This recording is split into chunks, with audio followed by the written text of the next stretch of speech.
The little engines were busy clearing their railroad of leaves and broken branches.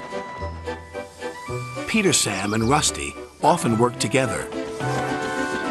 One day, Rusty helped Peter Sam to a water tower.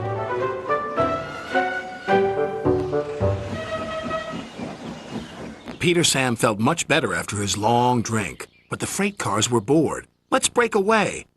Their loads were heavy and the couplings old. One snapped.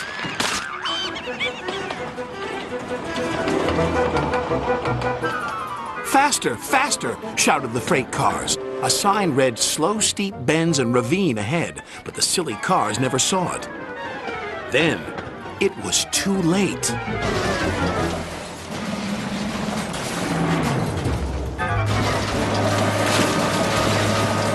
Peter Sam arrived at the scene of the disaster. His driver sighed. This was our fault. We didn't secure them properly. We'll have to get help to pull them out. Sir Topham Hatt will be very annoyed. And he was. You will work in the yards until I can trust you again. Duncan was delighted with Peter Sam's dilemma. Fancy not securing your freight cars on a hill. They'll come back to spook you and your special funnel. Woo! And who's to say you're not afraid of ghosts? Snapped Rusty. Ghosts? Things that go bump in the night? Rubbish! Well, I'll tell you a story that will make your funnel quiver, Rusty said. A long time ago, a little engine was returning home. It was a misty, moonlit night. Suddenly, the engine lost control and plunged over the side into the swamps below.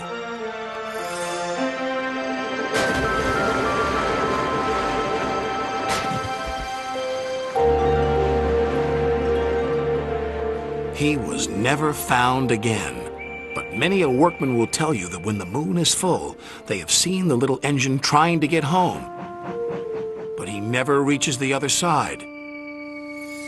So what do you think of that, Duncan?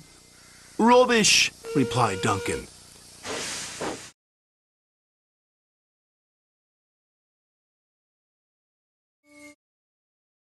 When night fell, they set off. The mists were rising around the old iron bridge. Duncan whistled, and the sound echoed everywhere.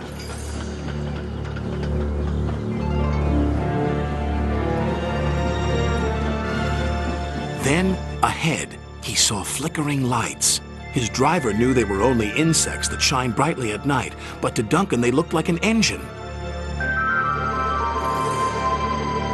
Next, his driver secretly threw a rock from the cab into the ravine below. It's the ghost! Take me back! Take me back, please!